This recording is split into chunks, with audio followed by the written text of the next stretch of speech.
Hi everyone, my name is Mirko and here I am in Sardinia, a beautiful place near Sassari in the northwest of the island. And here in the middle of the bushes, quite unexpectedly, we have this strange structure. So there are like two steps in a semicircular wall of stone, which is about between 3 and 4 meters high. There are some tubs, small tubs here, different carved stuff. You can see here and there as well. And here we have these carvings on the wall of stone and yet another so-called tomb, which now we will go in. To me it looks like everything but a tomb.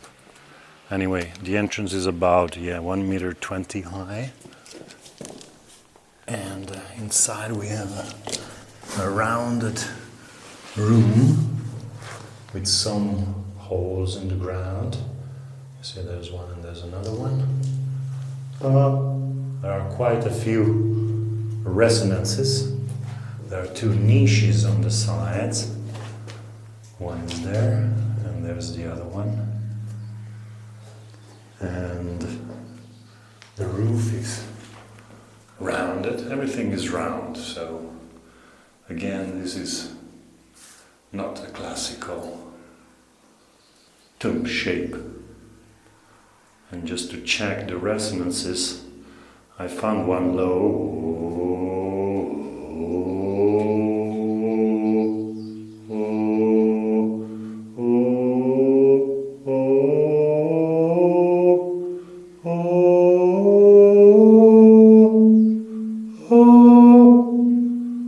So, full of resonances. I hope you can understand something because it really resonates a lot.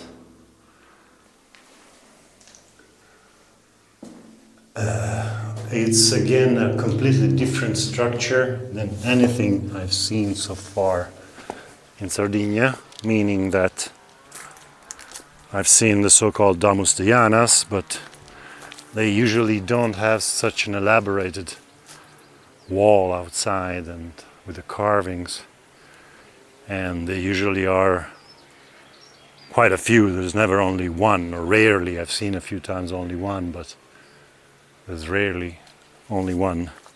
And here instead, and anyway, the entrance is too different to categorize it in the same family as the Domus de Janas. You see, quite interestingly carved, this entrance here.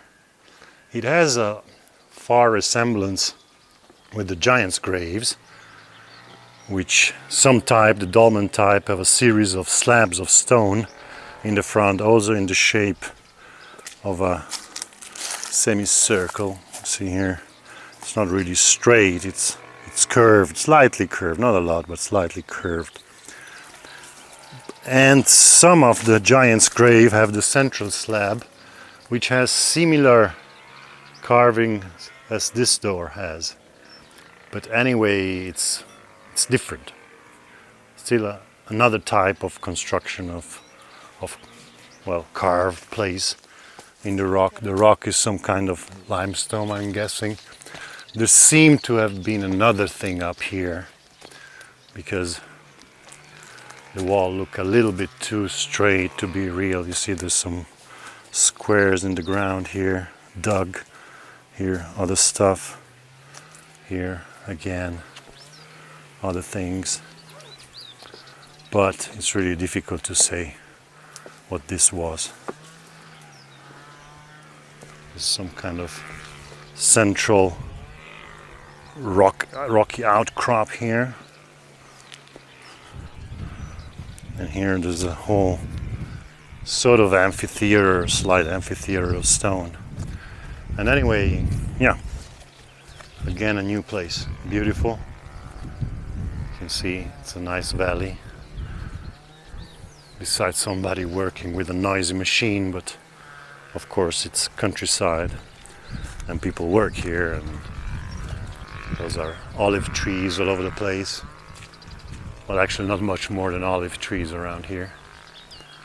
And here we can see it from above, just to give another angle, another point of view of the whole structure.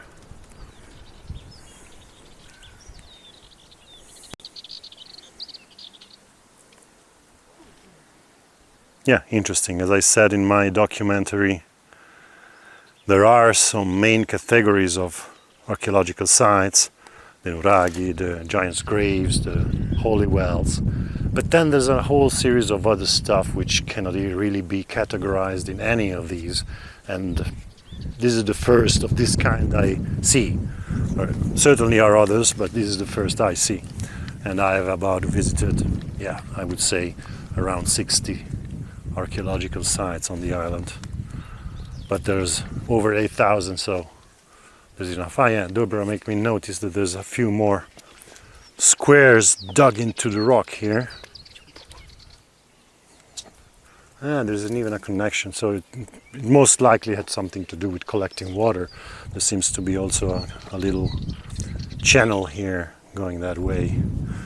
And there are actually below, there's another one.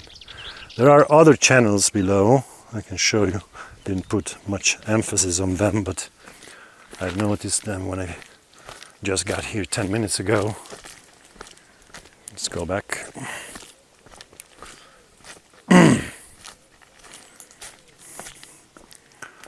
There is one here, which may be natural, but also may not be natural. There's another one here, you see it's very straight, so this is certainly not natural. And then this one goes on into the cave. There's like a fork here, and it goes on in the bottom of the cave. It's hard to see, there's too much light. Okay, there we go. You see it goes on there until the first cup, and then there's a second cup over there, and it seems to go on, but it might simply be erosion, because of course water would flow in. In fact, the ground here is quite wet, but I'm really amazed of the resonance here.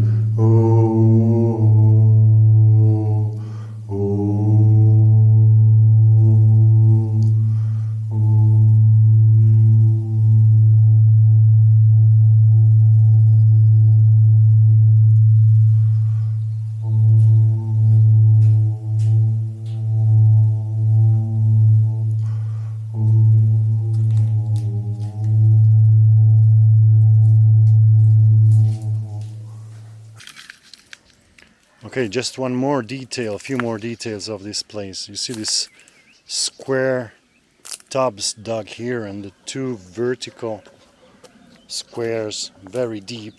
So the square tub has an outlet which goes to the lower tub, or however you want to call it. And the two vertical squares, small squares, they actually just come down here. 1 and 2. You see, I can go in from here and I get out of here. So again, questions which have no answer. Why would you do something like this? What's the purpose of this? I mean, this could be some kind of a fountain where the water is dropping down and flows, and could be an effect like that, but the big squares that would just drain straight down. So there may have been other structures of wood or something before, and we have a similar situation in these two tubs here, where the smaller one, or actually the bigger one, is connected to the smaller one via a big outlet there. So certainly had something to do with water. There seemed to have been also a smaller outlet here, but it might just be erosions over the thousands of years that this place has been here. And there's another small structure here which would collect the water from the wall and bring it down in the big tub here. So just a lot of questions. I mean, there is no definite sense that we could give with our thinking of today to all these structures being dug into the rock here.